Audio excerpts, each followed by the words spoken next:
And welcome back to Hannity. Eric Holder has not been shy about using racially charged rhetoric in his role as the nation's top law enforcement officer. At the keynote speech that he gave at African American History Month in 2009, he made waves with these comments. Though this nation has proudly thought of itself as a ethnic melting pot, in things racial, we have always been, and we, I believe, continue to be, in too many ways, essentially a nation of cowards. Though race-related issues continue to occupy a significant portion of our political discussion, and though there remain many unresolved racial issues in this nation, we, average Americans, simply do not talk enough with each other about things racial. And of course, there was his condemnation of Arizona's very tough immigration laws. I think that law is an unfortunate one. I think that it is, I fear, subject to potential abuse. Arizona, what is specifically wrong with the anti-immigration law that has been passed there? The concern I have about the law that they have passed is that I think it has the possibility of leading to racial profiling. Do you think the Arizona immigration law is racist? Well, I don't think it's necessarily a good idea. Now, keep in mind, all of those comments came before this exchange. Have you read the Arizona law? I have not had a chance to. I've glanced at it. I have not read it. It's 10 pages. It's a lot shorter than the health care bill, which was 2,000 pages long. I'll give you my copy of it if you would like to have a copy. Even though you haven't read the law, do you have an opinion as to whether it's constitutional? I've not been briefed yet. Pretty strong opinions on something he hadn't even bothered to read. All right, joining me now, XM Patriot radio host David Webb is back, and Fox News contributor Deneen Borelli. That immigration law was literally, the language was taken from the federal law that he's supposed to uphold. Didn't bother to read it and made some interesting comments about it, didn't he? But listen, Eric Holder is a radical activist, and instead of defending our Constitution, he attacks it. From Fast and Furious to not prosecuting the new Black Panther Party members with voter intimidation, investigating James Rosen and the AP reporters. He needs to go soon. Remember what Obama said when he was on public radio in Chicago, still a state senator. He talked about the Warren Court and how it wasn't radical enough that it didn't wander into redistributive justice.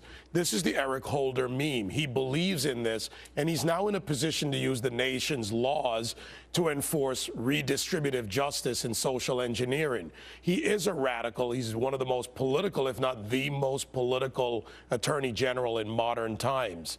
And he's supposed to uphold the laws of the land and the Constitution, not the agenda of the administration, which frankly damages the Department of Justice, and that's another real problem. If he would uphold the laws of the land, Arizona would not have needed that law on their own, because they took, as I said, the language from federal law.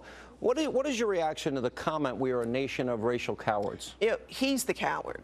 Okay, he's the one who hid behind President Obama's executive privilege because he would not turn over the documents to Congress. He did not cooperate at all. So really, he's the coward. What is he trying to hide? He's hiding truth from the American people. And these family members, Brian Terry's family, they still don't have answers. No one has been held accountable for this government botched program. It's really outrageous. Well, it does raise a question, but first I want to get your reaction to the racial coward comment. We've got to realize, Sean, that what they do is use race as a tool. It's a tool to achieve an end, and that is the leftist agenda. They use race to tell blacks you belong in this box, you've been relegated to this, to tell Hispanics, to tell women. Look at all the things they do. It's designed to put everyone where they need to be to further their agenda. So that's even more disingenuous because they're not even tackling racism. It's actually just a way to control people, and that's racism, power and control. But what's really sad about that is no one is held accountable when they scream racism and scream race card. I mean, it happens all the time, and you're right. But we need to push back on these individuals when they do it and hold them accountable, call them out on it. Well, it's interesting because he makes all these comments. Right. He gets away with all these comments. If John Ashcroft was caught lying before Congress, what would happen? Well, Holder's been held in contempt of Congress. So, Just, you know, what would, right. With John Ashcroft, wouldn't there be a move to, wouldn't there be It a would push be to remove moved. him? The left media would be all up in arms. Oh, The yeah. story would not end. The drumbeat would continue. But here's Holder, and frankly, this is where Congress has to come back. It's time for Congress to act on that. He has been caught lying to Congress twice, and again, as Deneen said, held in contempt already once.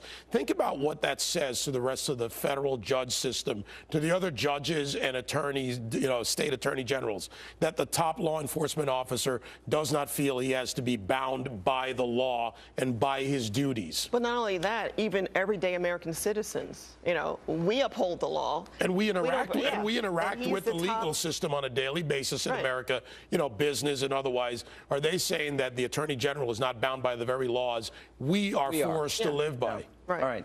Guys, good to see you. Thank you. Appreciate you being with us.